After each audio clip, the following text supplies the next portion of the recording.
A buy-and-build strategy consists in a bigger company that acts as a platform company, which buying out smaller companies grows significantly. This strategy is usually done by a mature company, where the private equity fund holds a majority stake, hence it is possible to find this kind of deals among the buyout deals. Like the name itself evokes, the purpose in this kind of deals is to buy a target company, merge it into the platform company and consolidate its position in the market. Buy-and-build strategies are also called bolt-on acquisitions. There may be several advantages in a bolt-on acquisition.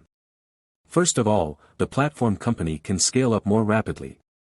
This particularly convenient for those industries where entities are high entry barriers.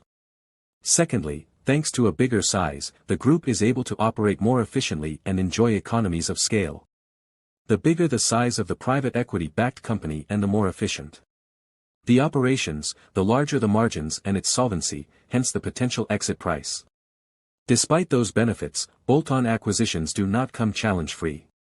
As a matter of fact, M&A operations may be very expensive, hence, further debt may be required, and every time that there is an acquisition, the target company must be integrated, and there is always the risk that, in the post-merger, synergies are not created due to the lack of integration.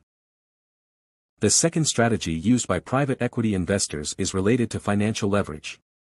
As seen previously, the use of financial advantage leads to the increase of the value of the company thanks to its tax shield.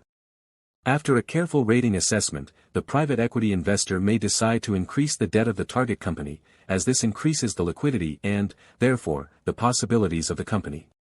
This strategy implies that the VBC generates a strong and stable cash flow to settle the financial debt. Private equity can also create value through some actions targeting the revenues.